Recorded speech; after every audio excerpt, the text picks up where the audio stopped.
All right, ladies and gentlemen, welcome to the program. We are here talking. This is the first video this is the first wrestling video I'm doing for the channel, but it's actually the third that I've recorded. The first two had to get vaulted for reasons that we'll have a good laugh about at a later time and date. We're going to talk about CM Punk. We're going to talk about Jim Cornette and Brian Lass's opinions on CM Punk. I have 5 videos that will make this broadcast up. 4 of them are from the Jim Cornette Experience, and one of them is from a channel called WrestleClips. They span from July 24th. It starts at July 24th of 2021 all the way up to August 11th of 2021. Now, at the time that I'm recording this, CM Punk, it is rumored, or he is rumored to show up at the big AEW event August 20th. I believe that's a Friday. And there is a lot of hype around it. And then coming off of some of the more recent WWE releases and stuff like that, this is a big acquisition and for AEW if it goes down. Now, granted, it was at the time that I'm recording this, it's still kind of rumors. There's nothing solidified. He may just show up to the event. If they sign him, I mean, he's worth the money and everything else that comes along with it. So we'll have to see. We're going to basically get the opinions from, we're going to get some opinions on that. I will throw some opinions down as I'll pick my spots where I decide to go ahead and jump in and speak on that. And we'll make the best of it. And then once Friday comes, or Friday, August 20th comes, we'll see what the situation, kind of what it is and how it pans out. I would hope for good things, to be honest with you, but we'll have to kind of just wait and see. That's a pretty good opening to my first video. Hopefully it's not the last. Here we go. Well, let's talk about CM Punk for a second. All right, yet again, ladies and gentlemen, we're here with Jim Cornette. We're here with the Cornette Experience. Jim Cornette on rumors of CM Punk signing with AEW. This is from July 24th of 2021. The link will be down in the description. Here we go.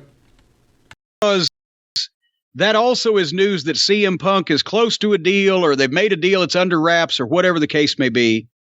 Those are the rumors that are being reported. Again, as a matter of fact, that's probably the best move they could make, because there's been more mystery and more demand and more CM Punk, whatever, just to get him back in the business some way. As a matter of fact, once again, if certain NDA clauses were not signed at one point, he might have been the person that I would say you need to break your bank to get him and then build everything else around him at this point. That's what I would have said back then if I hadn't signed any NDAs. But the problem then begins again. CM Punk is a guy who said he didn't want to go back to the WWE because he didn't want to be another guy doing bad television. Well, does CM Punk believe that he is going to have the power, the pull, the cachet, the responsibility to take care of everything involving him and anybody he interacts with, so that it's not bad, stupid, counterproductive television? Again, for the same reasons you mentioned Daniel Bryan, he'll probably have it. It'll be a more friendlier backstage environment, a lesser schedule, work once a week, whatever the case. He can do anything else he wants, but he was already doing that to begin with. But how do you and here's the thing also, even if you're doing Shakespeare in segment 5 and 6, if you have the trained monkeys in seg 4 and the dancing bear in seg 8 on the same show, are you still not a person doing something good on a bad television program? So does that get into how have they been able to persuade CM Punk? How many zeros might have persuaded Punk to still be on a shitty show just with more control over what he actually does? And again, sorry, that question isn't actually posed to me, but it just happens to be the timing of it. I think that first, he doesn't, meaning CM Punk, he doesn't have to worry about shouldering that responsibility. I don't think he's going into AEW to try to be the man. I understand the concept of a few years ago, it might have been a good idea if it wasn't for the for certain clauses that them to break their bank, bring CM Punk in, maybe bring in a few other people, and build around him, and then work outwards and try to develop the rest of the talent, or develop the rest of the talent on this new platform or on this new show, or through this new organization. I kind of understand that. At the same time, I think even if some of those clauses weren't in place, I think CM Punk was just sick with wrestling at that time. So I think even if you bring him into AEW and make him the man, he's still, you know what I'm saying? Like, his heart's still not going to be in it, given what happened with WWE, which I don't think anybody could really blame him. And also, I think he was yearning to do other things. I think he wanted to go out and explore other interests. I think he wanted to not prove that he's more than a wrestler, because clearly he is. I think he just wanted to go out there and look at his options. He'd given wrestling a lot at this point, and wrestling needed to give something back, to be honest. So that kind of makes sense. So I get the idea of building AEW around him a couple years ago, but I don't think it was the right time. It wasn't the right time, it wasn't the right place. Now, I think as CM Punk is still exploring his options and he's still discovering himself, I think he also looks back and he's like, okay, I'm having a yearning to kind of get back in the ring. And he's been on some, he's shown up to some indie shows. There is a new wrestling program, I think it's called Heels. I think he's on that show. I don't know how many episodes, but I know he was on there and he had a great time with the cast and the crew there. So I think coming to AEW right now kind of works out. Whether it's because he feels that I want to get back into wrestling in a small way, do what I want, and hopefully do it in an environment where there isn't stupid or crazy politics, or because he legitimately wants, not legitimately, but he wants to actually help the talent that's there and actually be part of something, not just from the wrestler standpoint, but even maybe in the front office. That's the thing. That's the real question. It's not really just about, is CM Punk going to step back into the ring and make shit happen? Because he's not going to be the CM Punk of old. He's grown. So for all we know, his wrestling style has changed, or there's been tweaks and adjustments. My question is he going to take a corporate role as well?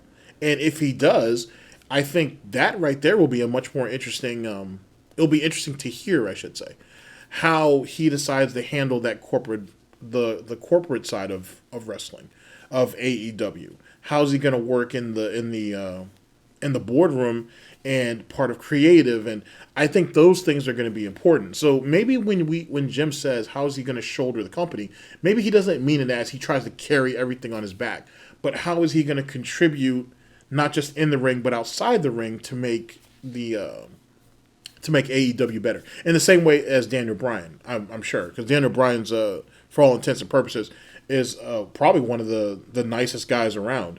And he has a good head when it comes to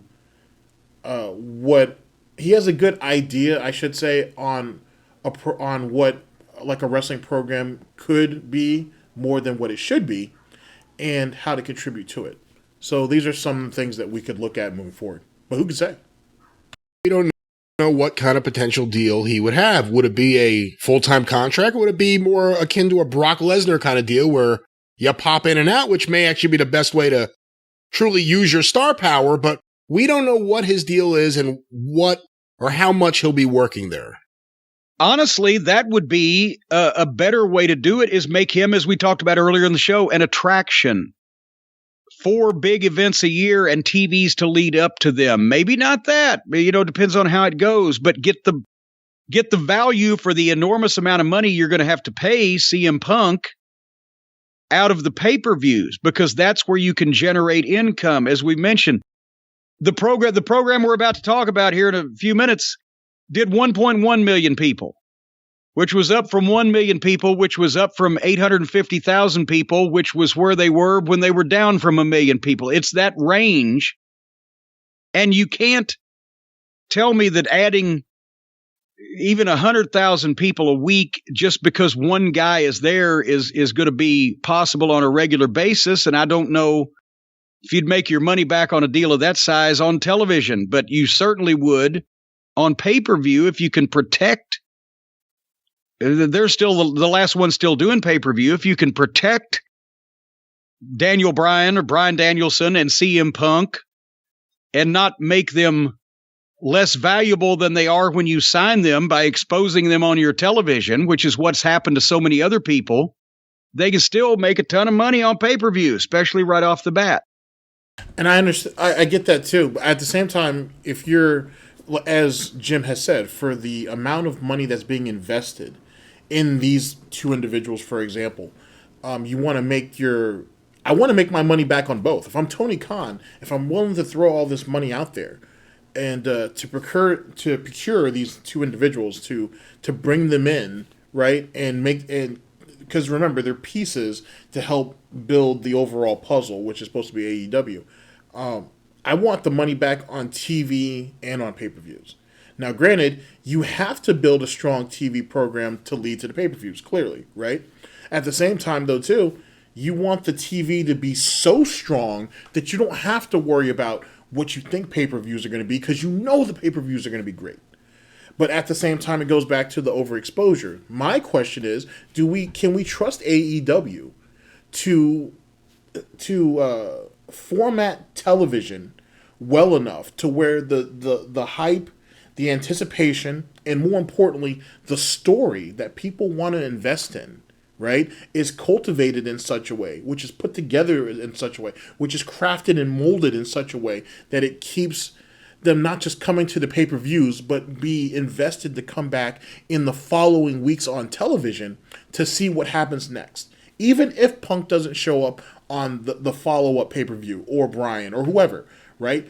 Okay, I'm going to keep watching because I want to see how this ongoing story works out. And I want to see how, even if CM Punk's not there, whoever his opposition is, right?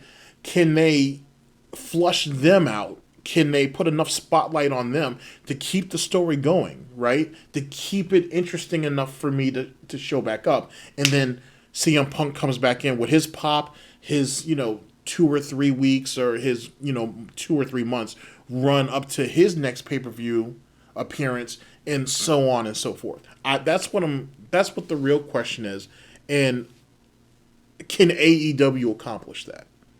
You know what I mean? There's been enough wrestling history out there that shows how to build up hype and build anticipation and tell a story when it comes to 2 individuals, 3 individuals, 4 individuals, however CM Punk is incorporated into that. The question is being able to cultivate it and then having a big pop on a television show, and then leading to an even bigger pop on a pay-per-view is one thing. Can we keep that? Can we keep that momentum going?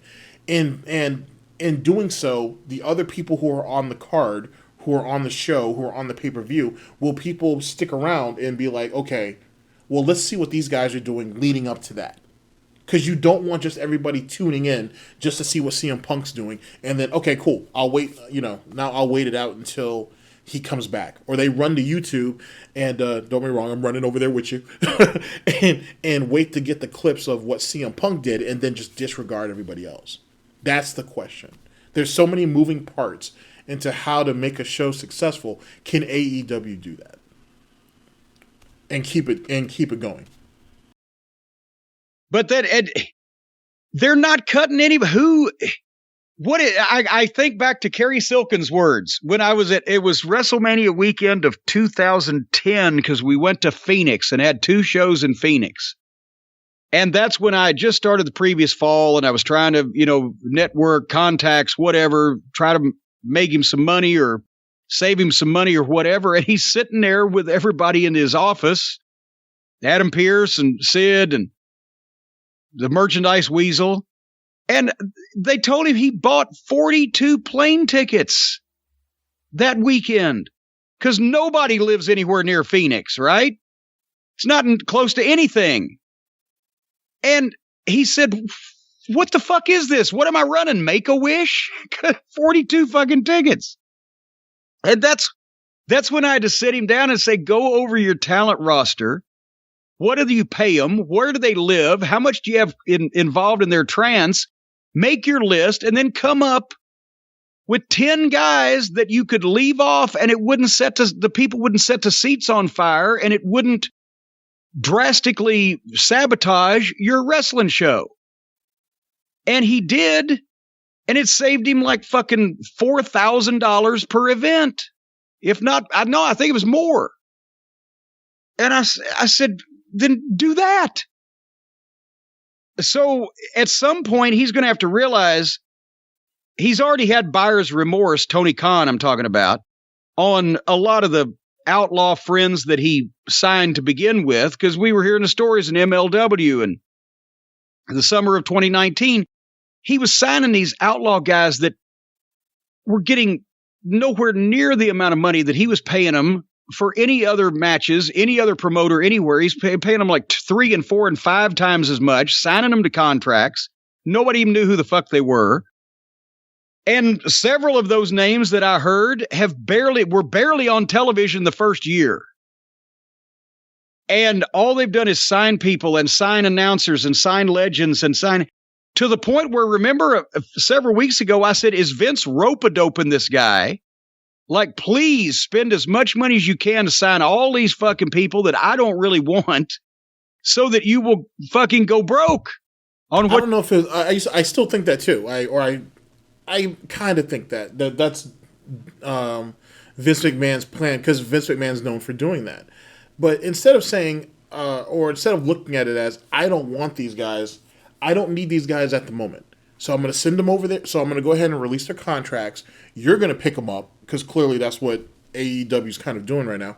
And you're going to go ahead and flush them with cash. You're going to keep their names relevant. And in a couple of years, when I'm ready to scoop them back up for some type of big event, or for another run, they're available to me. And so, yeah, I wouldn't be surprised if Vince is just rope-a-doping this shit. I don't blame him, to be honest with you. That's kind of what happened with WCW, if you think about it. But then again, I mean, I also think that Vince Russo was a fucking plant. But then again, I don't think he's the only one. But that's a whole nother thing we could talk about for a whole nother situation.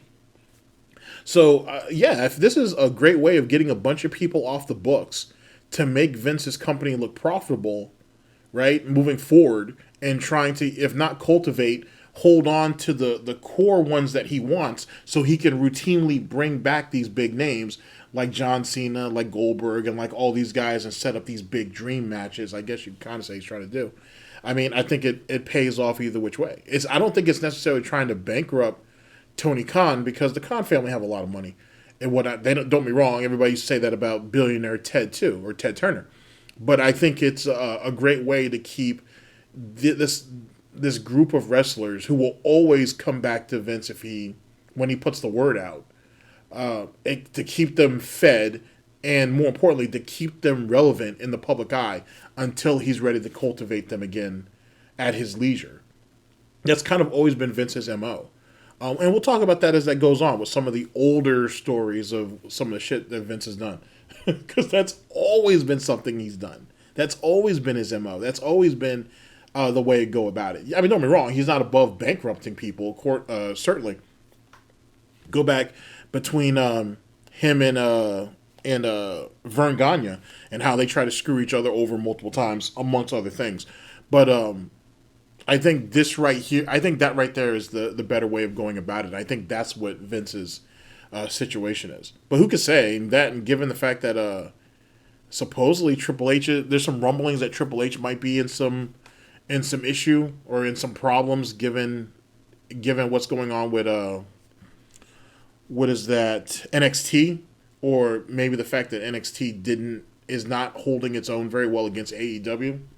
Who could say? You've got. And now if he's opening up his daddy's checkbook for Bryan Danielson, CM Punk, or another name that we haven't mentioned yet, Strong Broman? Well, no. There's no rumors right now about him going to AEW. The rumor is that WWE may want to bring back Braun Strowman because of the fear that AEW could sign him and debut him. Well, see, I think that rumor is a mistake. If they let him go just to fucking month or 6 weeks ago, I would be, if I was Vince, going, yes, please give this big slug $2 million of your money.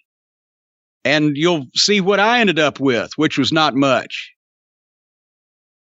You know, the interesting thing, too, about Punk and Bryan Danielson, obviously Punk can use his name, Bryan Danielson, close enough, as close as you can get.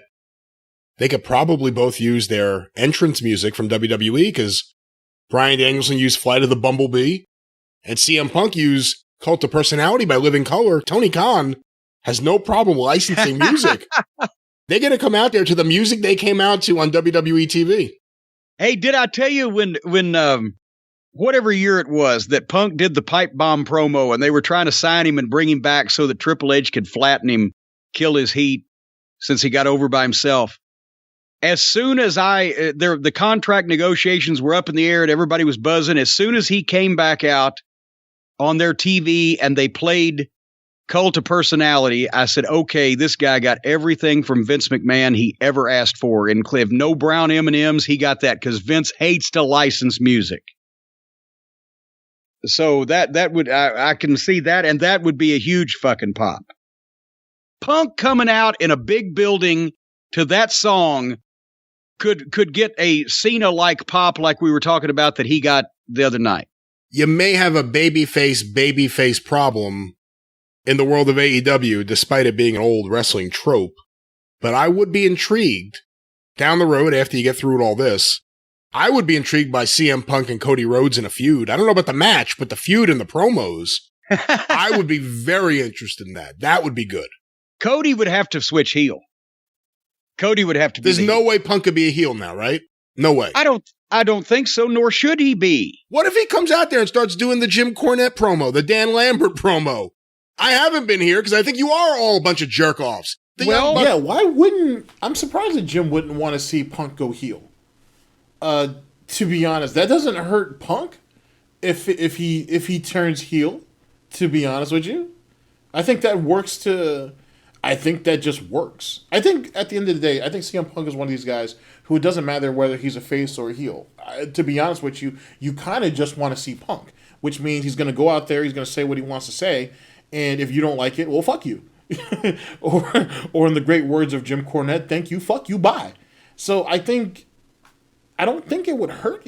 It would hurt CM Punk to turn heel. I don't think so at all. And I think that kind of shakes it up, because if Cody Rhodes goes heel, I want to see him go heel like he was back at New Japan when he was going up against when he had that feud with Kenny Omega.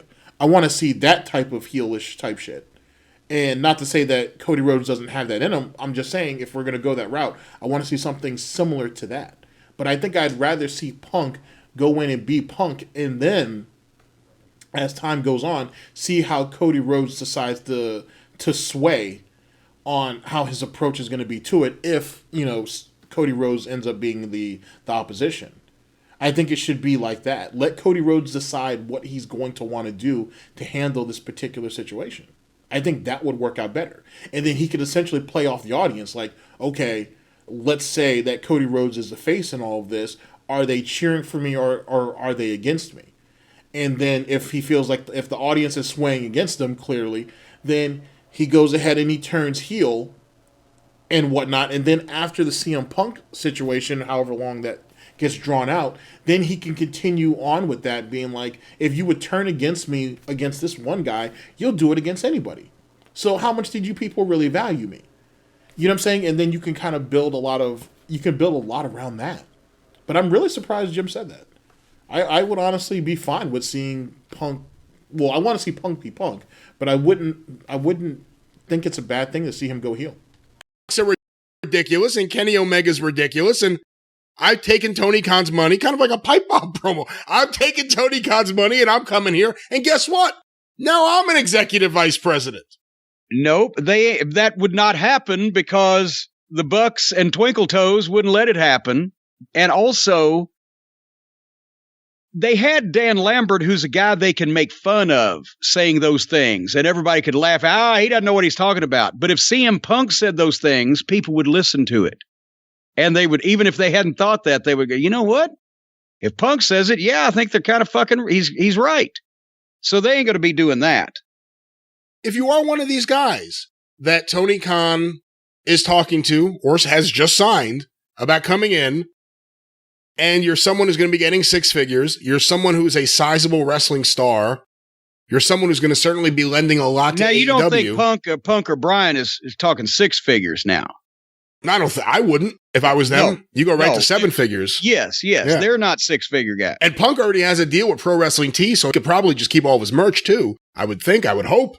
Punk, negotiate that too. Well, now, see here. I mean, given how the shit show that he had with WWE over his merch and everything on his way out, I'm sure he has all of his trademarks and his copyrights for anything that has his name on it. I'm sure he has that well secure.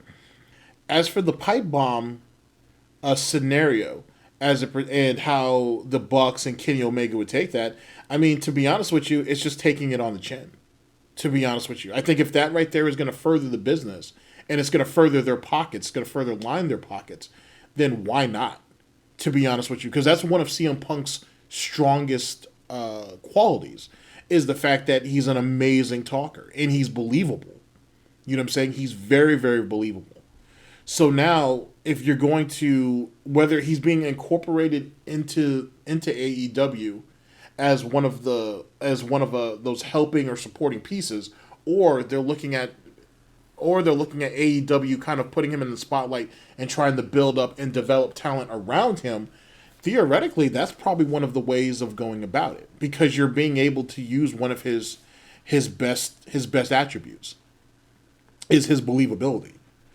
Not just yet again in the ring, but also on the mic. And given how good CM Punk is at dissecting people and dissecting circumstances, that might be the play. So fucking ego. Even I mean, Kenny Omega, I think will let it slide. The Bucks, I'm not really quite sure, to be honest. But yet again, if it's going to line their pockets, if it's going to make it better, and if it brings in more interest in the long term, I mean, we'll see. We'll see. That's going to, either way, if I had to guess, that's going to be something they're going to have to deal with eventually anyway, sooner than later. You know what I'm saying? The best CM Punk is the one who is unrestrained. So, and that's part of it. It's a package deal, if you will. The thing, that's why I was saying you wouldn't want Punk to be a baby or to be a heel, not only because he's fresh and brand new, but because he would be selling shitloads of merchandise. You would want Cody to be a heel because he's jealous of this fucking tattooed up freak coming in here, interrupting his goddamn reality TV show. But if you're forgetting that fucking huge ass tattoo Cody Rhodes has on his fucking neck, like let's not forget that part. But also, even still, as it pertains to the jealousy angle, I've already kind of talked about that. They can still spin it. I'm not saying that CM Punk needs to come in and turn heel or whatever the case may be off the rip, but that should be part of the developing storyline at some point at the end of the day. Because if not, he's going to get stale if you just make him a face. So like I said, and more importantly than that, just let CM Punk just be CM Punk. Let's not worry about turning him heel or making him a face. Just let Punk be Punk. And then we go there. And then you kind of gauge everything as time goes on. You know what I mean? Because eventually, because no matter what, Punk is going to hold the audience anyway. If things play out the way I would think it would, if it happens, he's going to hold audience retention and attention no matter what. They'll never be able to really take that from him because the breakup or the dissolving of the WWE CM Punk partnership / relationship / whatever was so public, and it was so messy, and it was so dirty in a lot of ways that essentially, if you're CM Punk, there's a lot of frustration still there, and he can use that to his advantage. And even with his stint in UFC, he can still use that and still play that off if he chooses to. There's a lot of angles he can work. You know what I'm saying? And most people would say, no disrespect, of course, But most people say that, the UFC was a low point. Like, he was definitely in the wrong side of the pool. He had no business being up there. You know what I'm saying? It wasn't the right play, or he didn't give enough time to prepare, or, he was maybe too old to be stepping in the ring, whatever the case may be. I think CM Punk can take that on the chin and move off of it, because that's certainly what the opposition is going to use against him later. You know what I'm saying? But at the same time, CM Punk can say, hey, you guys have never been to the highest points that I've been, and I'm still going to hand you your ass. And the audience is still going to love me. So what are you going to do then? At the end of the day, psychologically, you have to be able to compete with CM Punk, and you can't beat him, but you got to certainly be able to compete with him there long before you get into the ring. And the guy has so much in his arsenal. It's going to be hard for anybody to shake that. So yet again, I think worrying about whether he's a heel or a face, I think, is incidental. I don't think it's that necessary. At least not now. I could buy. But if you're one of these guys of this stature coming in, do you say, hey, I want to be executive vice president too? I want health insurance. Well, I think if I was one of those guys, I'd say, hey, I want health insurance, but I don't want, for 1,000,000 years, I don't want to be one of your executive vice presidents. I just want the money and the insurance. And I don't think either one of those guys would want the headache that would come along with having to work with, in any official capacity, the other executive vice presidents, or contribute to the overall success of the company in that respect, rather than what they could do in the ring. We've seen companies get hot for brief periods of time, like, look at the promotional war in Montreal in 72. Like, we've seen what happens. And I got to say, right now, AEW has the momentum. WWE is stature, but AEW has momentum. They're selling out this tennis stadium in New York. That's a big moment for them. They have a lot going on. Do you think this is the time to double down and just invest on as much talent as possible? And, I mean, that's... If you see a star out there like that. Yeah, I'd have to say that too. It's quality over quantity. That's what it needs to be. Because as they just spoke about, the whole buyer's remorse Tony Khan has by picking up all these indie guys, or outlaw promotion guys, whatever you want to call it. Even though there's kind of a difference between the two. It's quality over quantity. Oh, it should always be that way. Having some indie guys, or some, mud show guys, or some outlaw guys in there who show potential is one thing. But to just go ahead and just start scooping up all these big names is not the best idea. It's really not. It's really not. If Braun Strowman, for example, is supposedly not as good as he was built up to be, or what he's hyped out to be, then let him put him on ice for a year or two, and then bring him in and see where he's at, see what his mindset's at, and see what he can do and what he can't do. There's no point in trying to profit off somebody now who was a headache to someone and to make him your headache, unless you really think you can mold him or shape him.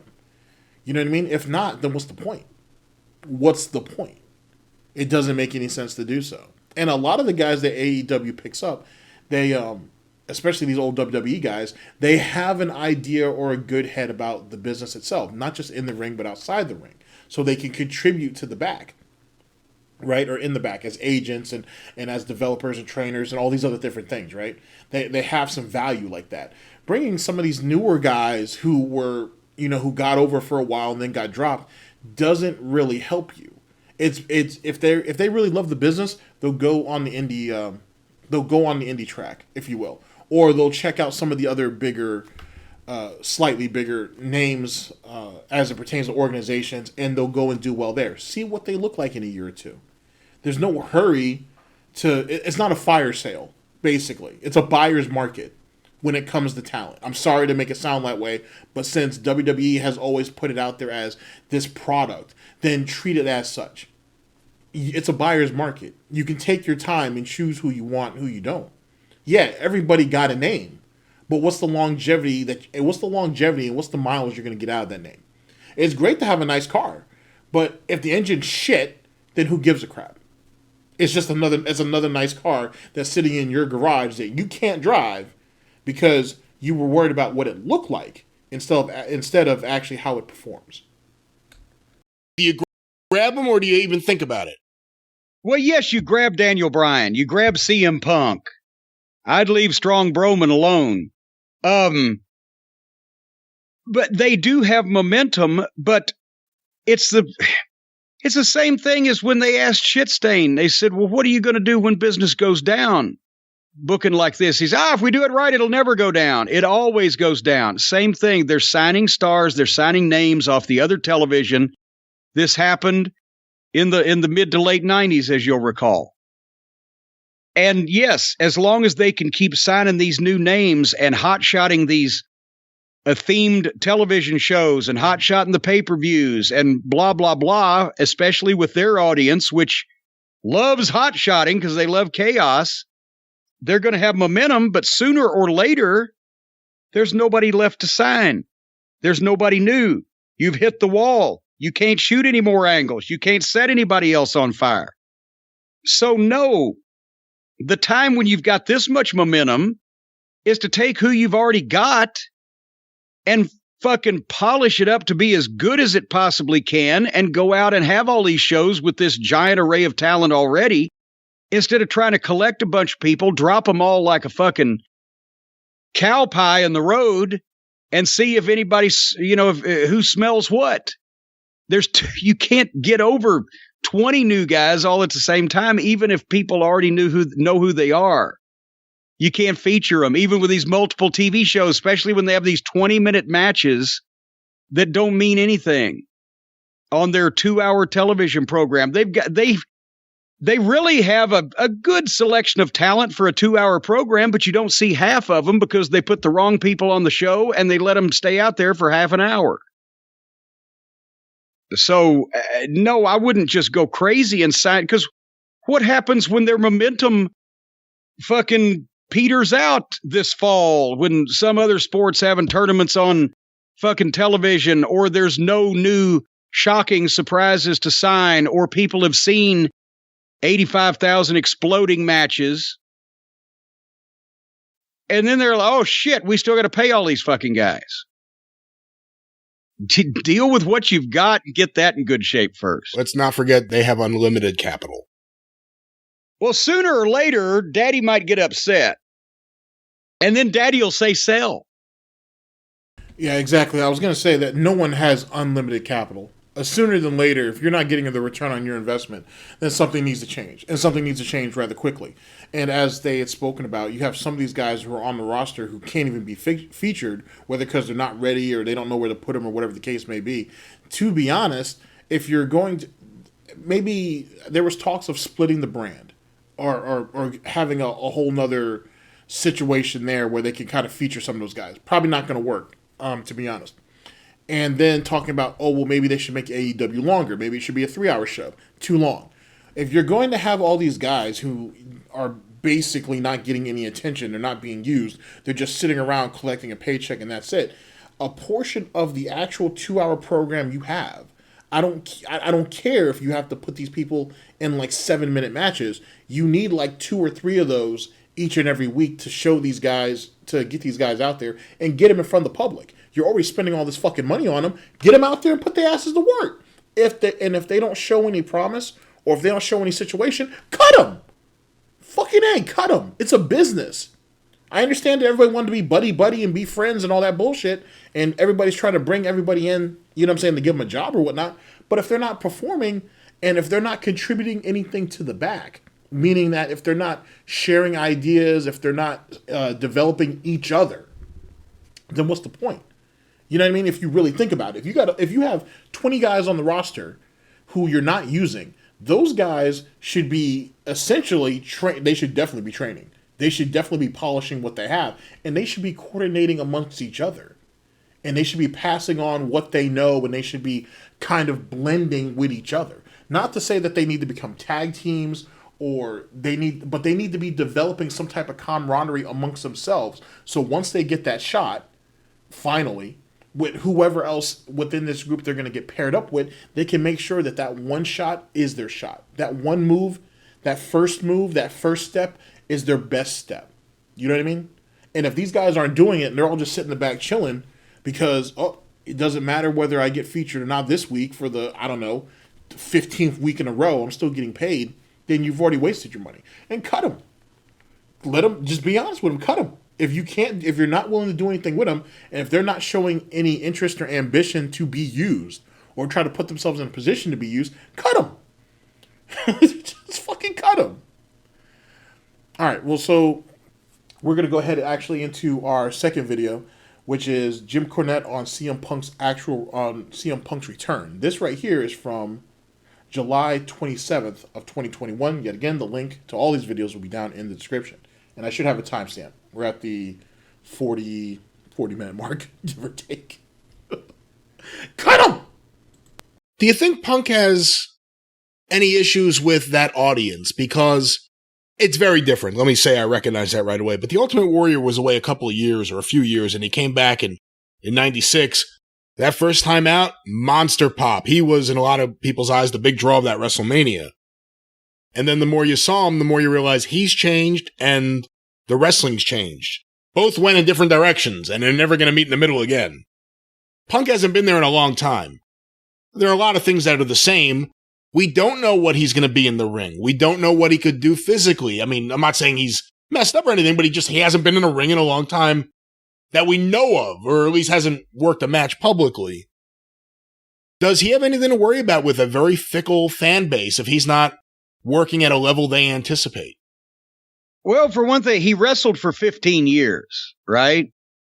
And then he's taken 7 years off. So he's actually, you can stay in shape. And obviously he has the means and the access to get in a ring if he wants to, if he feels he needs to not in front of people, but to work out the ring shape, the ring cardio. It's not like I wouldn't think he's a person that's probably gotten that overweight. But the point is, the Warrior was different because the Warrior was purely a gimmick on the surface of things. And people's taste in gimmicks had changed. He hadn't watched any wrestling, and he couldn't do he couldn't do the wrestling that they were doing when he was on top, Warrior. So he certainly couldn't do the kind of wrestling they were doing when he came back. It was a gimmick.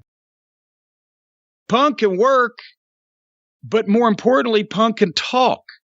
And whereas Daniel Bryan's going to be a massive fucking babyface to this crowd, and he's going to go in there and he's going to want to have every style of match from soup to nuts with everybody he's never gotten in the ring with, and he'll enjoy it. And I'm sure he'll be the one to embrace the comedy wholeheartedly or the modern style or whatever, because it's not that he's happy to be there because he needs a job. He's happy to be there because that's what he likes doing.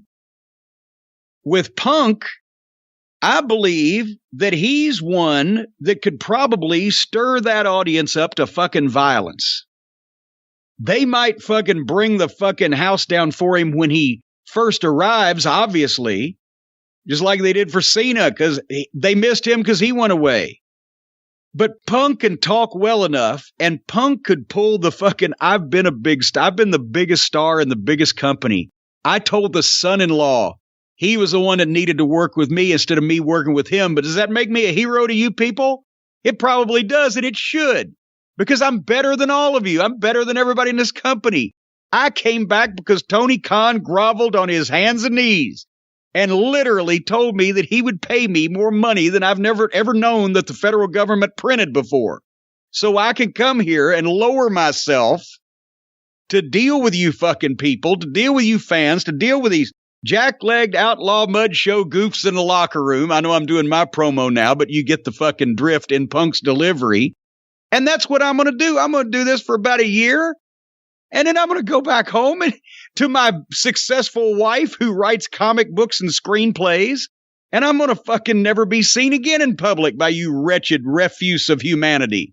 As funny as that is, that's not, as funny as that is, because it is kind of hilarious.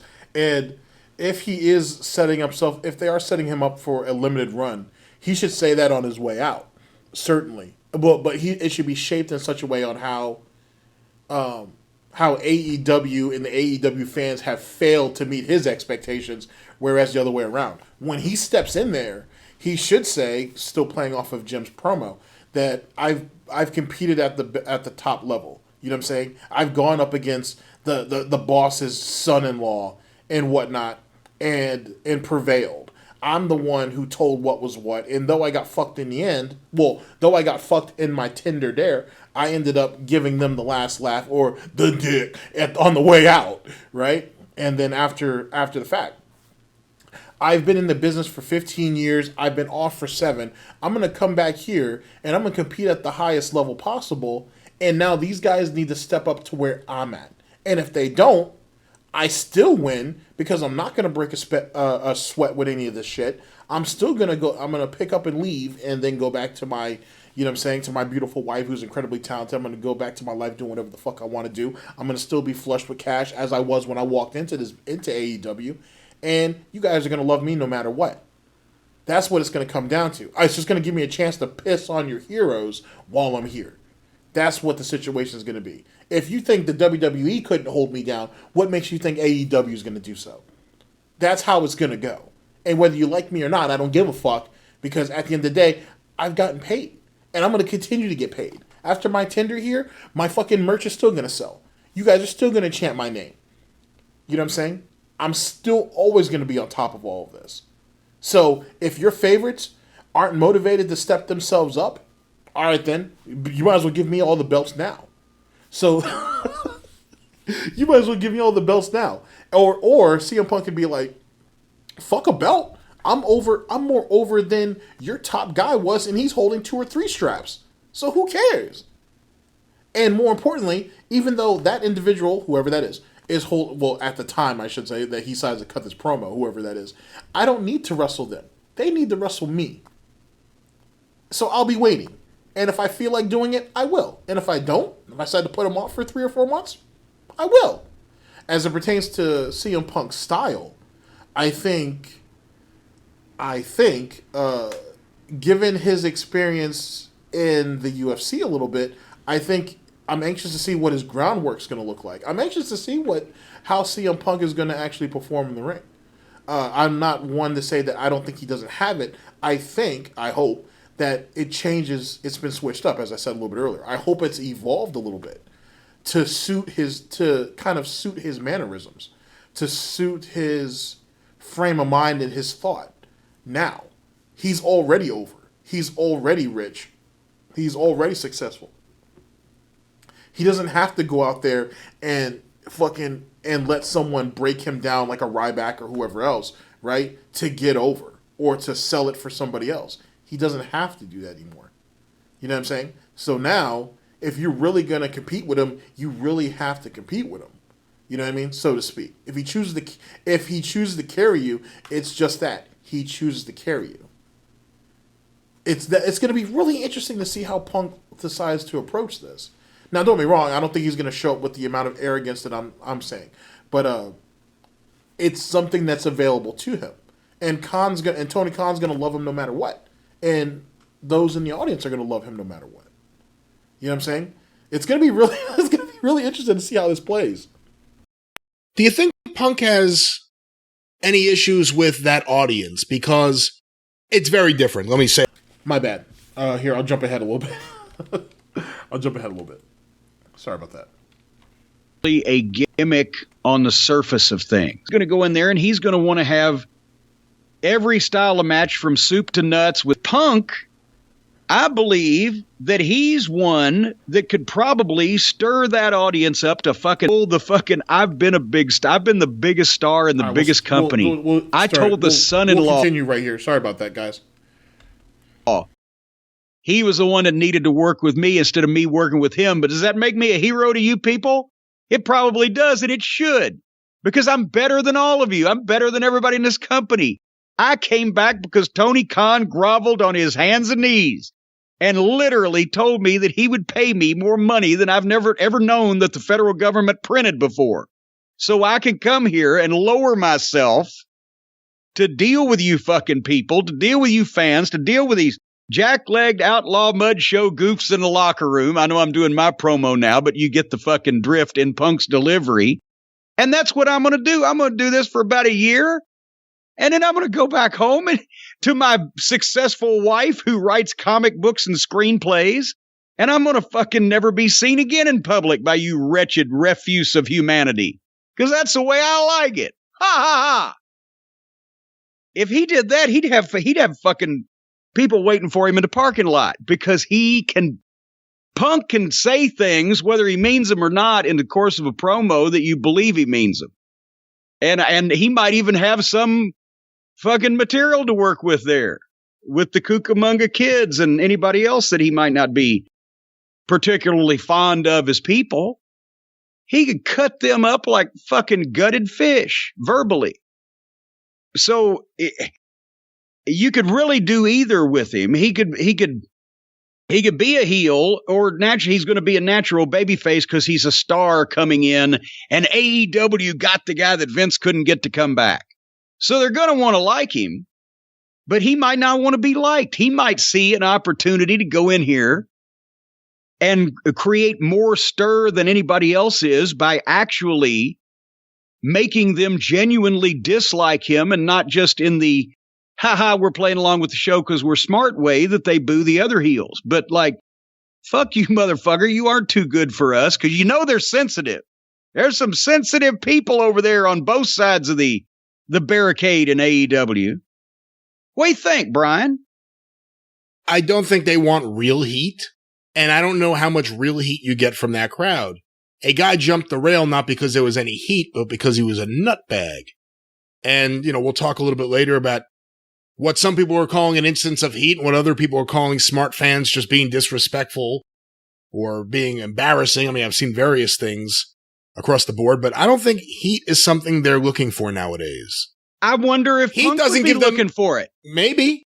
Here's the thing. Did Punk said he didn't want to come back to the WWE and be another guy doing shitty television. How are they going to tell CM Punk what to do? By the very fact that more people are interested in seeing him come back or knowing where he's going to come back or when he's going to come back or what he's going to do than almost anybody else. I would say, okay, you brilliant wrestling performer, I got another artist on the roster. If you're such a brilliant wrestling performer, what do you want to do? How do you want to be different? How do you want to get people to talk about you and my program? You never know. Does Tony Khan negotiate on money? Is he going to tell CM Punk or Daniel Bryan, either one, how the fuck they should be presented and whether they should be a babyface or a heel and what they should do? Would he present? I mean, I know he's been Booker of the Year, and I know he's been writing his own television program for 2 whole years now. And we've talked about the successful cohesiveness of that plan, but is he now going to be telling these guys what to do? What if he got Steve Austin to come in? Hey, Steve, fuck the shit you were doing with the beer drinking and the fucking stunner and everything. I got another gimmick I think would be perfect for you. How far would that go? I think Punk could tear that fucking television program up. Or he can be another guy doing bad television. I mean, we shall see. It'll be interesting. Tony Khan's smart. He's just going to just let those guys be those guys. You know what I'm saying? Like, I mean, because don't get me wrong, I've listened to enough of Jim Cornette to know why he believes AEW is bad television. It's certainly not great. To be honest with you, there's a lot of holes. There's a lot of ways they could improve. To be honest, and hearing Dave Meltzer defend that shit as much as he does is kind of. It's almost as if he's lost. It's almost as if he's lost Dave has lost his touch a little bit, to be honest. But that's neither here nor there. We can save that for another time. You have one of the biggest opportunities ever right now. Just let Punk be Punk. Just let him go out there and do his thing. And as him inciting violence or whatnot, I mean, you can say that for just about anybody. Given, with that type of personality trait, to be honest with you, can say that for any good heel or anybody who just doesn't give a fuck. I want CM Punk to go out there and say he doesn't give a fuck. I really do. I want him to go out there and exhibit the type of wrestling psychology that you saw from like, well, there's a bunch of great guys who did it. But think back, if I had to go back and lean on some wrestling history for a minute, maybe like a Jerry Lawler. You know what I'm saying? Because he was able to get people to sway pretty much to his side no matter what. And even when you hated him, even when you hate what he said, you still loved him. Especially if you go back and watch any of his old stuff. I want that. You know what I'm saying? I want that. This is a chance for AEW to kind of either smarten people up that's in their audience or weave out the bullshit, you know what I'm saying? And start to really not just develop the program, i.e. develop the talent that's in the program and the business altogether, but to even develop the actual viewership, which is kind of the important part. You know what I mean? You need to kind of develop it and show or give a better idea of letting these guys go out there and be themselves. If anything else, that's what kind of makes things, or that's why, for the most part, the Attitude Era was as successful as it was. There was a lot of guys, well, not a lot of guys, there was a few guys who were allowed to let their personalities just come out and be themselves, and it got over. Whereas if you have to keep scripting it, or if you have to keep writing it, or if you have to do all this silly shit, and it don't go over, and so all that time you spent writing ends up becoming a bust, and that's just time being wasted that could have been used somewhere else. You know what I mean? That's my thing. I don't think you can write CM Punk into a gimmick, though. Same thing with Daniel Bryan. I don't think you can write these guys into gimmicks. Go ahead and just work off what you already have with them and start maneuvering people around and coordinating it. If you do that, it'll work out. Look at, I know he catches a lot of shit, but I love the guy. Look at Orange Cassidy. You know what I'm saying? Orange Cassidy goes out there and is Orange Cassidy. And it works. And it works well. At least I like it. You know what I'm saying? I certainly enjoy it. You know what I'm saying? And play it like that. Now, don't be wrong. Orange Cassidy, when he's in sloth mode, if you will, he's hilarious. But when he steps that shit up and it's serious, right? It's entertaining as fuck to watch. Just let these guys be themselves. The ones who don't have an identity, help them find it.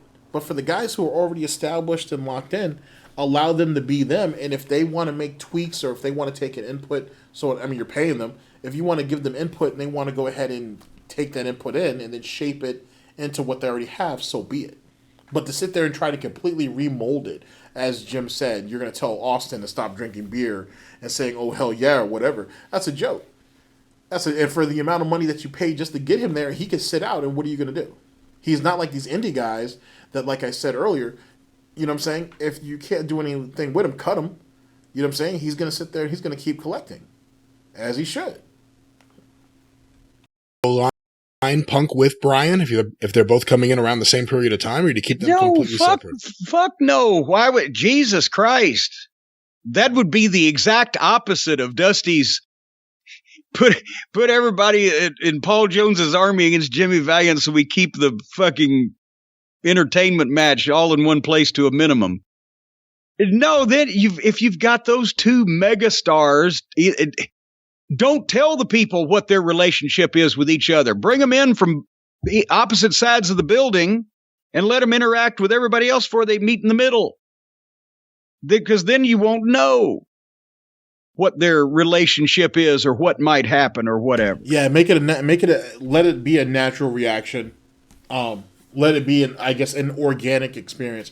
Yeah, that's actually a really good point. And it's a great idea if they decide to go that angle. See, the problem is with Tony as a booker, I've said it before, he's a good matchmaker. It's easy not to dismiss the job of a matchmaker, but right now it's easy to pencil in several matches that would work. Bryan versus Omega, Punk versus Omega, Punk versus Cody, Bryan versus Cody. I mean, there are several guys there. You elevate one or two of the younger guys. There are several matches there. The issue is going to be the week-to-week booking, getting from one thing to another. The match will draw. People will be interested. People will want to see it. The booking week-to-week will probably do nothing to persuade or dissuade anyone from buying it. But it's not going to be good. That's what I'm afraid of. We'll get really good Bryan Danielson matches, and there'll be some really bad backstage segments like we've seen with fucking Christian. Christian's kind of a litmus test for everything we're about to see. Unless these guys, and Punk said before, he doesn't really want. Christian's kind of getting wasted, which is a shame too, because you got to think someone of his caliber and someone who can talk and who can sell a story and get you invested and keep it going week for week, he's being wasted. He's being severely fucking wasted. So that's true. He is a very good test to see what may come later. I would hope, though, as it pertains to Christian, they will really wake the fuck up and be like, hey, this guy is still primo talent at his age, and you can really do stuff with him. You can still really build around him and whatnot, and instead of keeping him out there as just warm milk. On a book, didn't he say in an interview he kind of just wants someone to tell him what he wants to do, something that someone tells him to do that he would actually want to do? Isn't that kind of what he said? Oh, God, now that you put me on the spot, there was some quote in that he was like, well, why should I have to come up with this shit? Based on that their job. But I mean, could he look at it like a well-paying hobby? If he puts the thought into just what he's doing, then he'll make a bunch. I don't know. If he's going to put his life, career, fortunes, etc., in the hands of somebody else, then I wouldn't think that he would go to this company to do that. I would only. Well, I don't think he's doing that, but I do understand what he's saying about the quote. If you're CM Punk, right? I don't think necessarily he wants them to tell him everything to do, because then it just becomes he could have just stayed in WWE for that shit with bad writing, more often than not. I think what it is CM Punk wants to pick his opponents, right? Him and his opponent tell the story in the ring and in some of the promos, if you will, and then AEW basically continues to flesh the story out as the weeks go on, with them just kind of adding in as they need to. He does, if nothing else, this right here is as open structure as CM Punk is going to get at this stage. You know what I'm saying? It's not going to be, here's this fucking piece of paper with, I don't know, multiple fucking paragraphs, and you need to say all this shit verbatim. You know what I'm saying? Or you have to fucking memorize this shit. Like, fuck all that bullshit. At the end of the day, you know what I'm saying? Give these guys a general idea. Okay, let them pick who his opponent's going to be. Give them a general idea of how they want to start this, and then let him be him. And then he'll carry it week after week. And all they got to do is add to it or take away as needed. I think that's really what he means, more than the concept of like being handheld, if you will, or be dictated to do this shit week after week after week. At least that's what I'm hoping. Because if not, that's going to turn into a whole nother shit show in itself. I think he would want to be hands-on. If you were going to wait to give Punk a premium match, if you were going to fuck up Punk like you did whatever you were trying to do with Christian, and Punk's smart. I don't think Punk's By the way, he ain't out working everybody these days. He's just out talking to everybody, Christian. He never wrestles anymore. He just talks for other people. If they'll do business with each other, would you do something with Punk and Cabana? No. Because people know there's a history and they had a big falling out. And people know. You know what? That reminds me of a Bill Watts memo that I still have a copy of here that I got in 1984. He started out by saying, "Gentlemen, I know that you are all superstars and that, quote, all the people know, unquote, about the stipulations, backstories, etc. But," and then the point of the memo was remind people on your interviews and your promos. Don't fucking just dangle that shit. Remind them over and over. With all the people that know are all the people that are already watching, or they certainly already know about the program and they've made a conscious decision not to watch it. Colt Cabana, and this is not even disrespectful to him, this is just stating a fact, has been presented as a guy running around in a group of goofs for months and months and months. Has he wrestled on the television program in the last year, maybe longer? I know he's been on YouTube, I'm sure, because they're sending him a check, so he's got to do something. But you know what? No. They have not even presented any wrestler, whether Colt Cabana or anyone else, that's been presented the way that Colt has been presented in that group and over the last. No, he wouldn't He would be walking up to CM Punk to get his autograph, if anything. That'd be just ridiculous. And I don't even see what. And then also, you to fucking talk Punk into coming to work for you. Then, by the way, a former friend of yours that you guys have had a falling out and who knows who stabbed who and did what, work with him. Fuck you. What? No, I'm sure that's another example of, I'm sure that might be a thing that Tony Khan would have thought of, because that's what a fan would think of. And not even, I won't say a fan, a Mark would think of. It's Mark booking. But no, okay, we did the test on the YouTube views, CM Punk, Daniel Bryan. What if we did one that says, is Colt Cabana thinking of leaving AEW? I mean, I know anything with my name on it will get listens, but do you think that would do 10,000 views? Probably, at least. Probably, well, significantly more than that. That would be the very, very minimum if I dropped it in the middle of the night on a holiday or something. All right, I know, but still, but that just because it's on our channel and we have so many 100,000 subscribers. Anyway. But, a lot of people have been saying, with Punk returning, they haven't seen him in the ring in a long time. The last time we saw him do anything physical was the UFC, different training. He was obviously at a lower weight for that. But a lot of people are saying that with him coming back, he's got to really take his training seriously. And, of course, that starts with a good breakfast. A good... I like how they segue into their endorsements, to be honest with you. The Colt Cabana situation... I don't think anybody wants to see that really in the ring, to be honest with you, especially if Cabana hasn't been flushed out in the ring yet. There's kind of no point to it. It does reaffirm what CM Punk ended up going through with WWE and then some of the stuff that he did afterwards. And for people who may have not have been keeping up with that, which, I mean, whether you're just jumping into it or whatever the case may be, that might give them a reason to go back and watch that. It might give them a reason to research it. But I don't think there's any reason to have that in the ring, to be honest with you. If they're going to throw promos at each other, or if Punk goes out there and handles his shit and then Cabana says what he says on YouTube or whatever, on his channel or whatever, you could do that. But as in an actual program where those guys are working with each other, I don't know. I don't know if that would even be worthwhile anymore.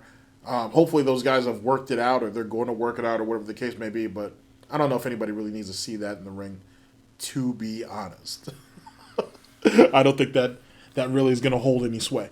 All right, so let's go ahead and move into video number 3, which is Jim Cornette on AEW teasing CM Punk on Dynamite. This right here was from July 31st of 2021. The link will be down in the description. Here we go. Tony Schiavone announced the Chicago August 20th Rampage, and people started chanting CM Punk. We'll get there. There's somebody else that's going to refer to him in a minute, but the Punk chants were started. And then Bar Brady goes to the back with Sting and Darby Allin. This was a 30-second interview, if that, where Sting just stood there mute. They're paying, how much money are they paying him? And he can't be asked to say a line. You've got Sting on your program, but don't you think maybe you get more value out of Sting if he doesn't talk? Then don't show him at all. They're making him.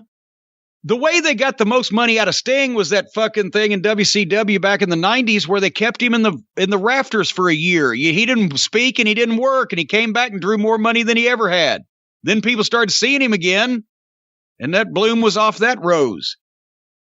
If he doesn't need to just stand there next to Darby Allin, a foot shorter, 100 pounds lighter, who mumbles, "I'll be in Chicago," and then teases CM Punk doing the best in the world line. Sting didn't need to be standing there mute, or else what? He could have said something about who's the best in the world, or what? Just don't stand him there like a schlub. Anyway, that's where I said CM Punk better be in Chicago at the United Center on August 20th, or the fans will burn the building down. And we hear, just as we've been recording this program, they've already sold out 10,000 seats. Well, not sold out, sold. Well, they've sold 10,100 seats of the 10,500 they set up for us, what they said, because everybody and their brother thinks that, so it's going to be, they think that CM Punk is going to be there, and CM Punk better by God be there, or as the prophecy I've made will come true many times. What I've said is so-and-so, if he's not on the card, will the people set the seats on fire? The answer here is yes. The people will literally set the seats on fire if CM Punk is not on that show that night. Oh. So do you think this shuts down the questioning and it's a done deal? I don't think, because they did this on TV 3 times on this show, because also MJF recited some of the words from the Pipe Bomb promo, I think it's pretty clear they have CM Punk. I think everyone knows it. There aren't any denials at this point. It's just a matter of when and where, and it appears it'll be in Chicago, which of course is a natural fit. Although I will say, I said it before, the biggest thing they could do is Punk and Bryan. Bryan, when he was on the Indies, was called the best in the world. Yeah. Punk in WWE made himself the best in the world. Yeah. I mean, technically, Darby could be teasing Bryan, although we know he's not, but there, right there's the natural feud. But no. I mean, that's true, but like, you got 2 guys who had to kind of get themselves over in WWE. You know what I mean? And Daniel Bryan and CM Punk theoretically can also say that they both had the deck stacked against them because of the son-in-law and the boss's daughter and everything like that. If anything, there should be more camaraderie between the two than anything. If nothing else, what it should be is CM Punk and Daniel Bryan going after the cream of the crop, or the creme of la creme, as it pertains to AEW talent. That's who they should be going after, either in a single run, or even bringing them together as a tag team, right? And having them have a run while still doing their single campaigns, and have former WWE, some of the top guys in WWE holding AEW belts, two single belts and a tag belt. Or the tag straps. That would be kind of cool, honestly, rather than having them go against each other. I don't know. I just feel like I'm not interested in seeing that. Or at least not at the moment. I kind of want to see these guys display their talents and skills against guys in AEW, not against, former WWE graduates. That's just me, though. You know what I'm saying? But I get what Brian's saying. It does make a whole lot of sense because there's already an established type of relationship there. But I would like to see them actually, I would prefer them go at the roster at WWE, at AEW, and then if they choose to, circle around to each other. Oh, because if they've got both Chicago, out comes CM Punk, best in the world, New York, which would be more of a Bryan Danielson town than possibly New York. Bryan Danielson comes out and tells CM Punk, "You're not the best in the world, I am." Now we got some business. Let me ask you a question. Just like we talked about, we all assume CM Punk is signed and going to AEW. And hey, here's the thing. Wouldn't it be fucking hilarious if Tony Khan, the upstanding young man he is, and CM Punk, the upstanding young man he is, if they'd have shook hands and Tony just said, "I'll get those contracts over to you, but we got to do this show tonight." And then Punk sees the reaction and calls Tony and says, "Before you send them papers, send over an extra 7 fucking figures, or else they're going to burn the United Center down, motherfucker." Well, I doubt CM Punk will that would be kind of funny if he pulled a Jeff Jarrett before he dropped the strap to China. That would be kind of funny actually if CM Punk did that. To be honest, I would cheer for that. I would definitely cheer for that. Doing that, but my point was going to be, we all assume he signed or will be there. It's kind of a done deal to a lot of us in our minds. The buzz is out there. There have been articles about it. Tony Khan was interviewed. I recently read an article where he wouldn't comment on it, so it's coming up in interviews.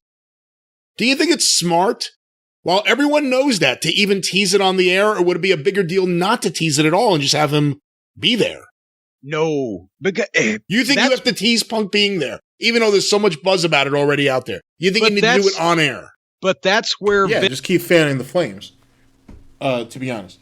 At the end of the day, if he doesn't show up, then AEW is going to be hurting bad if they don't show up. No one would ever really trust them afterwards. I think because of how much investment has been placed into this, or at least so it appears. I think fanning the flames is a good thing. They don't need to completely oversaturate it, but with all these different media outlets and all these different people referencing and talking about it is a good thing. It's a really good thing, to be honest. And there's no point in going quiet on it now. You know what I'm saying? There's no point. Like, this was, like I said, July 31st. There's no point. If he's supposedly showing up at that time in 20 days, then what's the point of keeping quiet about it? You know, they don't, just you know what I'm saying? Just keep the interest building, because there are people who don't watch the show week to week. So you have to kind of keep reiterating it anyway. If not, they're just going to go in blind and be like, well, the few shows or programs I did watch never mentioned it. What the fuck? Just cover your bases. Like I said, it's already out there, sure, but not every fan is going to be so dedicated or loyal or attentive that they're going to, you know what I'm saying, that they're going to pay attention to all that. You know what I'm saying? And if that keeps, yet again, as we talked about earlier, if that keeps interest coming back to the television week after week after week, that's what you want. Yes, the payoffs are going to be the pay-per-views, but you have to continue drumming up the interest. Look at it this way. If you want to use like a music business reference, your day-to-day television is essentially your album being streamed or singles from your album being streamed, and the pay-per-views are actually your live concerts. You know what I'm saying? You don't make shit on your albums or even on downloads, not like that. But your concerts, your live events, live events are where your payoff is. Same concept. You know what I'm saying? Your album, or certainly your singles from your album, are just advertisement leading up to your actual live shows. Same concept, or same thing. You know what I'm saying? Same premise, if you will. Vince McMahon would say, let's not kayfabe ourselves. Then you get into the Heyman aspect of having to have a surprise on every show and constantly burning through surprises. Yes, I've done surprises before when it wasn't somebody that was going to instantly move shit. They are teasing but not confirming, because the people are obviously taking this and running with it and believing it in their own minds, and they've teased it enough that it almost has to be true, or elsewise they'd look like complete buffoons.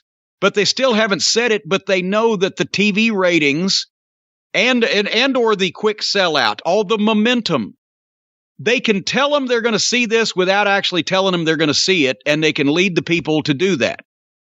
And if they deliver, then it will work again. And if for whatever reason the individual isn't at whatever place the people believe they're going to be, then they'll set the seats on fire.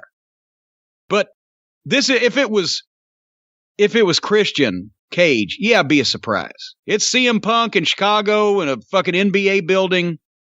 Let them know without telling them. You're kayfabing yourself otherwise. Plus the TV ratings. What do you think about the idea they're teasing Darby and CM Punk? Well, no, I think that was just a way for Darby to say that line or whatever and tease Punk on behalf of myself and the group. I don't think they're teasing Punk against Darby Allin. I don't know what they're teasing. They're both straight edge guys, and I'm thinking if CM Punk would be a better fit for Darby Allin than Sting. Sting of 1980 something wouldn't have fucking been around Darby Allin for 15 seconds. Let's just say Punk is signed. And let's say because Punk knew he was going to sign and make a comeback, he's been watching AEW regularly. I could see there being a chance he watches Darby Allin and says, I want to work with that guy. I could also see CM Punk saying, you know what? A lot of people are really going to be happy I'm going to be back. I would love the challenge of making myself a heel. That's what I said last week, and you scoffed at me. I'm saying I could see him wanting that. Yeah. Well, and I can see him doing any goddamn thing he wants, too. And I'm telling you, Bryan Danielson would be a Raven babyface under any circumstances with that whole crowd. And CM Punk will be too, obviously, but he has the verbal ability to play with them psychologically and turn them and be the most hated motherfucker by telling them the truth. That he's been to the big company and he ruled the roost there and he's better than all of them and it's a fucking amateur hour bunch of fucking Monty Python horse shit. in the way that CM Punk would do those things, and that he's better than everybody else, and people would fucking hate his ass because he could make them believe it, because everybody already knows he wasn't really a fan of the Bucks or Cody or whoever he was mad at, whatever. If he comes in and basically says, I'm taking this fucking guy's money, and I don't give a fuck for any of the rest of these people because they're beneath me. And by the way, you fans, you're all a bunch of idiots because it's a clown show till I got here. Yeah, he could have snipers looking for him because you know how sensitive some of them might be in the locker room, because you know how sensitive all these people's feelings are. Anyway, I'm looking forward to it. I think once CM Punk's in that locker room, it's going to be very interesting. And it is. I will say this, because given what Jim has said, if dudes in the back are really taking offense over that, then it really kind of shows what type of amateur hour that you have at AEW. Because as they've both pointed out, they're very sensitive. At the end of the day, this is business. You shouldn't be letting anything like that get a hold of you. You should have people. If those guys really want to go out there and say, I'm the best in the fucking locker room, fuck everybody in the locker room, who wants to come out here and get some of this free smoke, then let it happen. You know what I'm saying? You shouldn't, no one should take any offense to that. If that's what's going to get you that buzz or that pop or whatever, then so be it. As long as you can back that up to some degree. Even if you don't win the match. Even if you don't win the match. But as long as the match is fucking amazing, where it's like, yo, did you see that match? That match was fucking insane. Who gives a shit that you didn't come through and actually beat the guy, right? You fucking put on a good match, or a great match even, or an extraordinary match even better. You know what I mean? Same concept though. It's all part of the program, essentially. If dudes are starting to get emotional about it, then they've already fucked themselves over. You've already taken yourself too seriously and or become marks for yourselves. And that may be, I'm not sure if you can throw that on Vince Russo, but I don't know. I've seen him get hit in the face with less. Have appreciated a lot of his comments and thoughts the last few years on Twitter. It's going to be very interesting to see how he coexists with various factions and people within AEW. And I think they ought to shoot with it. They ought to say CM Punk has demanded his own dressing room so he doesn't have to interact with the fucking hired help. And then Chris Robinson can complain about it, and the Black Crowes removed from the tour. And we'll talk about knocking the sponsors here in a few minutes. Anyway, real quickly, we got to get to that. In New Japan Pro Wrestling, U.S. title was on the line again. Lance Archer against Hikuleo, the son of Haku, and this kid's like 6'10". I mean, this was a big man match where they were fighting and chopping meat, and the kid's green, and he's got a muffin top, but he's 6'10", and he's Samoan, and he's like 20 years old, so he's going to be a fucking superstar. And he's got a nice way of carrying himself already, nice little power slams, some facials, little body language. This earned the Jim Ross bowling shoe ugly reference, but it furthers their New Japan relationship and got Archer a win. Although, same thing here. Archer hit the superplex off the top rope, got a 2 count, and then picked the guy up and hit his fucking move, got the 3 count. Either one of those things coming just by themselves, the fucking guy looks better because he got caught by something. It can happen to anybody, but you get hit with something and then just picked up like a piece of dead meat and dropped again, you're getting beat flat. After the superplex, he just beat a body. Yeah, he kind of did, but that body did move, so you got to cover your bases. Still pretty funny nonetheless.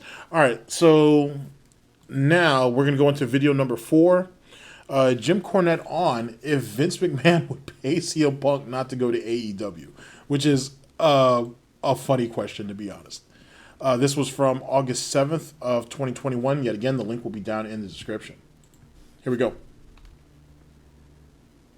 This one sent the corny drive through at gmail.com from Jeff in Washington. Do you think Vince McMahon would pay CM Punk to no-show or back out of an AEW deal? Do I think he would if CM Punk would agree to it? Possibly. Do I think CM Punk would agree to it? No.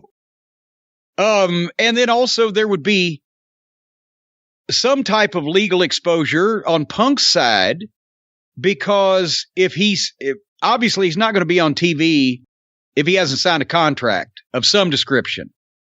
And if he had, and then he took money to not fulfill the obligation of that contract, then it would be legally actionable.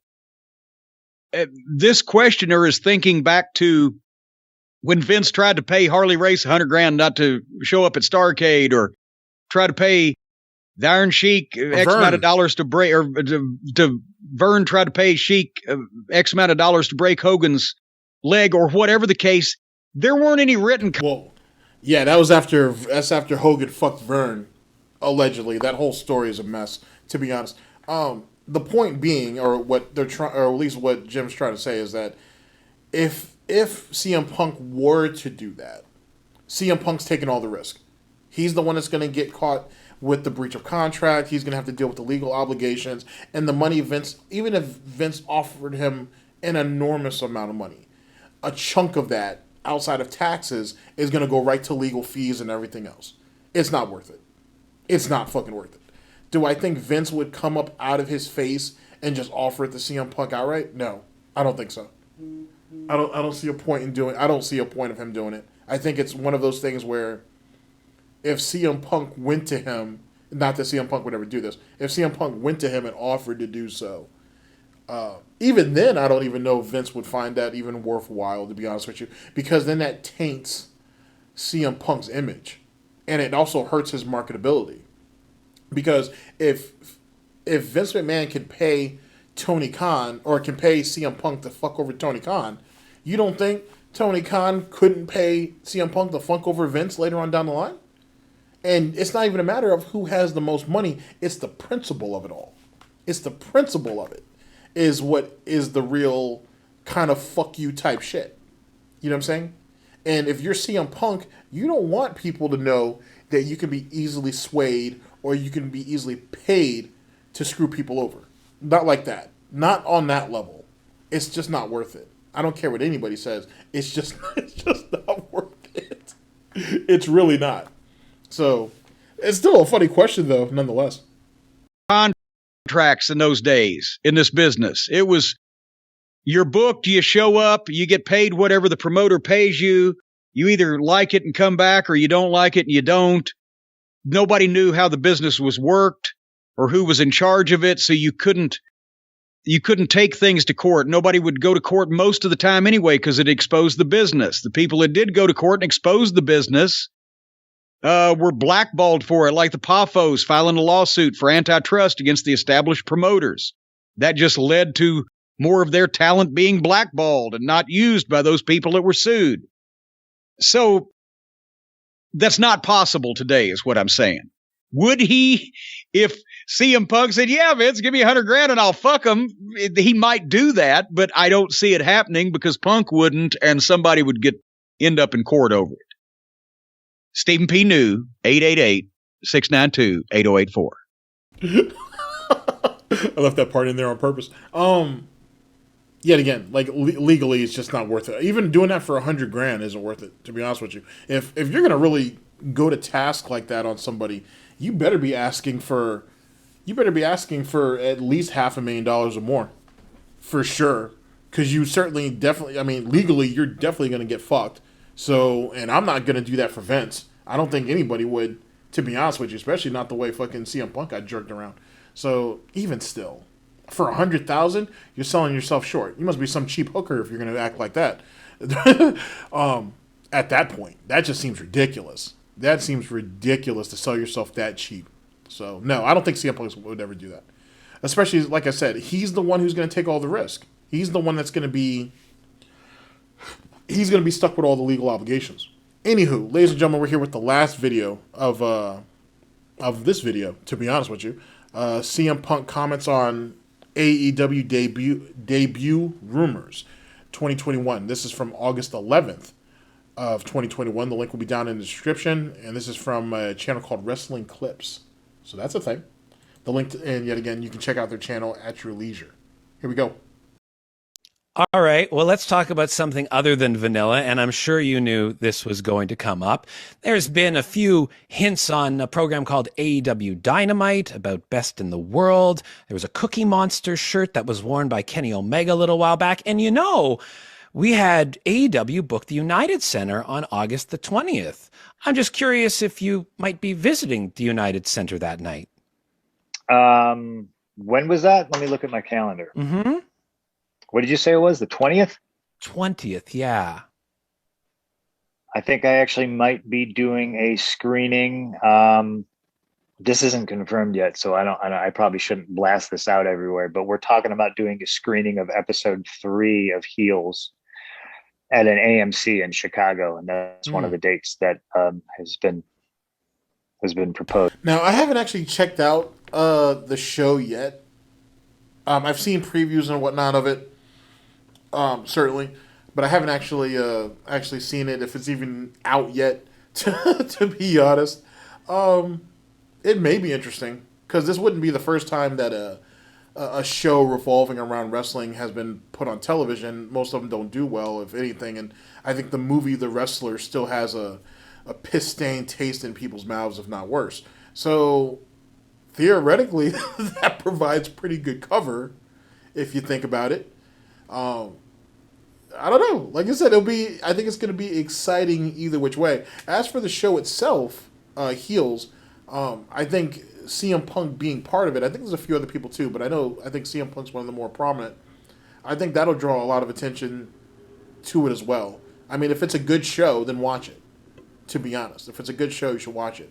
To go out there and watch a show and just fan out because CM Punk's in it, it's kind of silly. If the show overall is good, then you should continue watching it. But we'll have to wait and see how that plays out. But let's continue with this. So, hope to see everybody there. Cool. Yeah. That's unfortunate. It seems like a bit of a conflict, but there's time. It's a long show. And hey, listen, best in the world. That could be anybody. It's Brian, right? That's my assumption. I hear best in the world. I think Brian. I mean, it was a guy named Darby Allin that said it. That's kind of funny because we just heard about this in the last, not in the last video number 3, where they thought, oh, well, the conflict between best in the world. Daniel Bryan used to be called that, and CM Punk did call himself that in WWE. That right there would be a good clash. But CM Punk is telling you here that when he thinks best in the world, he's thinking of Daniel Bryan. So that narrative gets cut, which only further reinforces what I was saying, that have CM Punk and Daniel Bryan actually go against and compete against the AEW roster. And then, like I said, have them do their single runs. Have them do single runs and maybe some tag team runs and whatnot, and do that before you bring them around to compete against each other. Like, you know what I'm saying? We don't need, you don't need, quote unquote, WWE style wrestling on AEW. You know what I'm saying? If you want to have what was former WWE, style wrestling going up against AEW wrestling, then great. But not against each other. At least not right now. Do you know him? Do you have any thoughts on Darby Allin?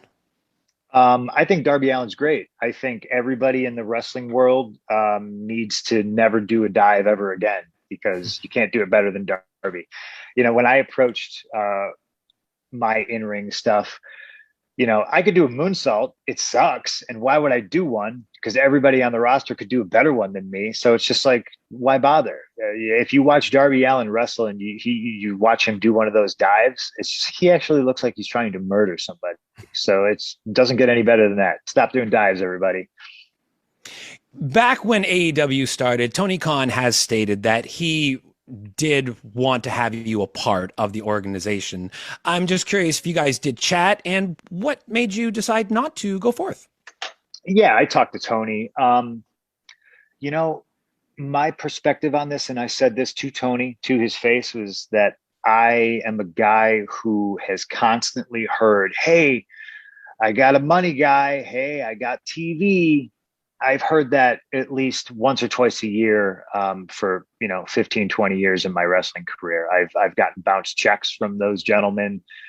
You watched it happen, especially after ECW folded. It was everybody was restarting ECW. Everybody was going to use the ECW guys. There's a dude named John Collins who did time in prison for bouncing checks.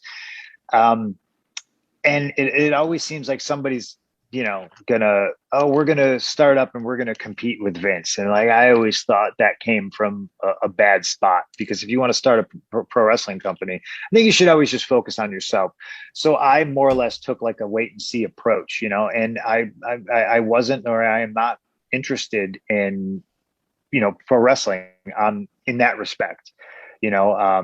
We're here. We're talking about heels. It just so happens, maybe it could be bad luck of mine that this next role I got is set in the world of professional wrestling. But that's the way the cookie crumbles. I'm focused on being an actor, and just like I was when I was a wrestler, focused on being the best I could be, I'm focused on being the best actor I can be.